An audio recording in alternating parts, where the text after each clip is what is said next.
Hi! Dahil nga sinisipag ako out of the blue, I'm recording a second video in a row.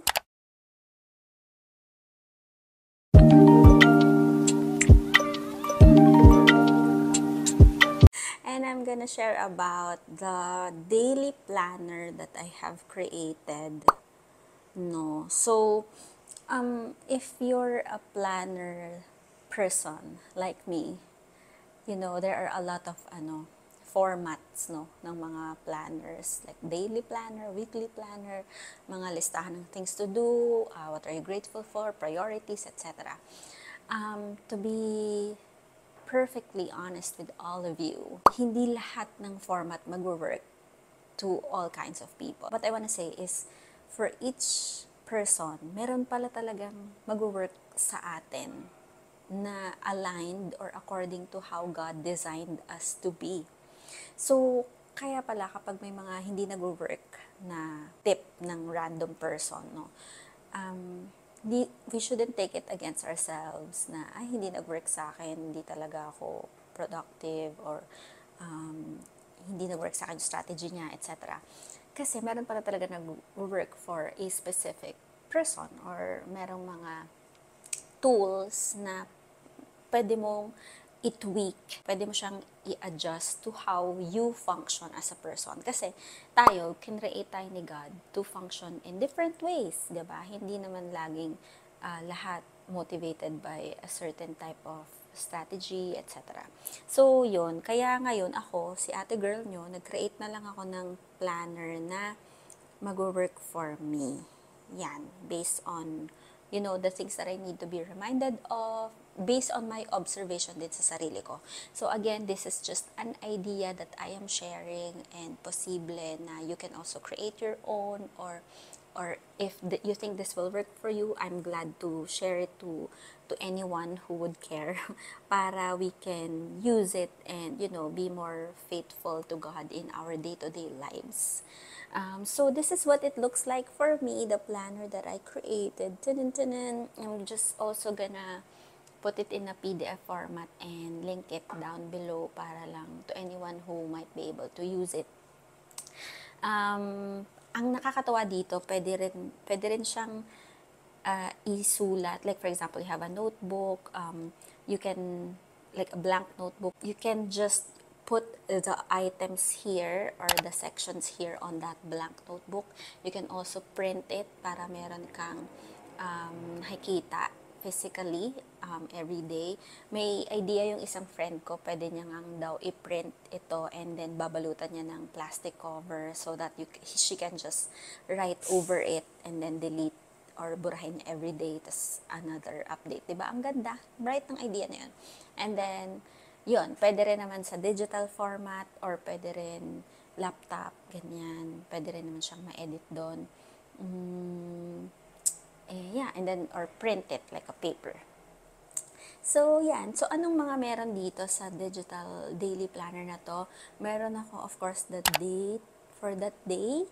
And then, isa sa mga priorities ko or major section niya would be yung gratitude. Like, what am I grateful for that day? Kasi, I realized na nakakatulong talaga sa ating individually or personally kapag meron tayong recognition or acknowledgement of the things na maganda sa buhay natin. Minsan kasi yung utak natin nafo-focus na lang sa mga negative things. So, it's a great exercise to practice or discipline our minds to also see what are the positive things or what are things to be thankful for. So, that's a major part of my planner. What are you grateful for?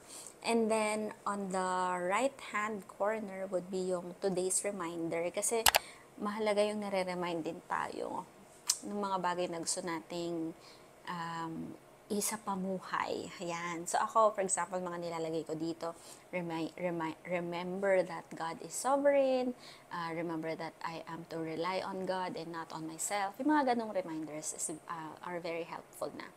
And then sa baba ng today's reminders, I have put prayer items. Kasi, ewan ko ba, if you're like me, parang I tend to have a lot of prayer items na parang ang daming, hindi ko na ma-keep track, parang ganyan, kung ano na yung mga dapat ko ipag-pray. Kahit yung mga simpleng bagay lang, like this friend of yours, sana gumaling siya, o kaya sa family part naman, sana mag-provide ang Lord for this specific financial aspect, yung mga ganun, na minsan no, napakadami na nila. So parang gusto ko lang silang ilagay in one part para nakikita ko sila and I can pray about them again and again. Tapos ang nakakatuwa dito, syempre pwede mo siyang ilipat into different pages. Ang maganda doon, nare-remind ka each time. And then, another major or big chunk of it would be yung tasks ko for that day. So, I titled it, What Would Make Today Great? Kumbaga, parang hinahype ko na kaagad yung sarili ko na, pag nagawa mo itong mga bagay na to today, it will be a great day for you. So, meron akong in-specified na priorities aspect para lang top 3 priorities. Kasi minsan sobrang daming ginagawa, hindi na natin malaman kung ano ba dapat yung unahin natin. So, nilista ko na kaagad or meron na agad akong space for the priorities for that day. And then, admin tasks ko would be yung mga bagay na kailangan ko lang talagang gawin kahit na hindi ako masaya dun sa bagay na yun. Kahit hindi ako excited to do that thing, ililista ko siya dito kasi syempre kailangan siyang magawa.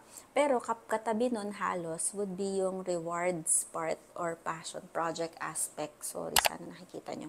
Ito siya.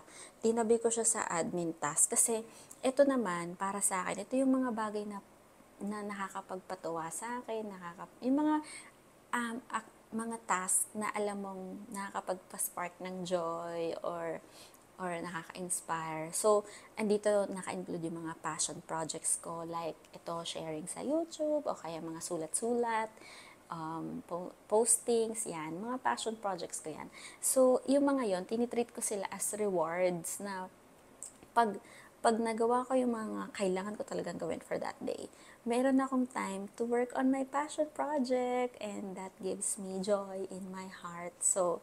So, yan. Gusto ko nakalista rin yung mga bagay na ganun so that I can quickly reference back and forth. So, sa ano yung mga pwede kong gawin kapag may time na ako. Tapos, ano naman yung mga kailangan ko talagang gawin as part of life. Yan. So, kumbaga, alam mo yun, merong pa-reward system si ate mo girl na pang-motivate sa sarili na, pag ginawa mo tong admin or boring task na to, magkaka-time ka rin to do this other thing that you like doing, di ba? Which is nice. And then, below would be yung, aspects or part na where I get to evaluate the day, like amazing things that happened for that day, just to record, like, ano yung mga thankful ka na nangyari for that day, or any, like, kind of a journal type entry, na ito yung mga magandang nangyari for this day. And then, a small corner would be, how could I have made today better? Is a question of evaluation also na ano pa yung pwede natin gawin para sa mga susunod na araw mas maging okay yung araw natin. So, just a one-pager, blah, blah, blah, just a one-pager planner for me that allows me to organize my thoughts for the day, know at one glance ano yung priorities ko, and how else I can be faithful to God in different aspects ng life ko na binigay niya sa akin. Ayun, and I hope this helps anyone. Yeah, I guess that's it for now. Ang dal-dal ko, ang dami ko sinabi. Thank you for watching. Bye!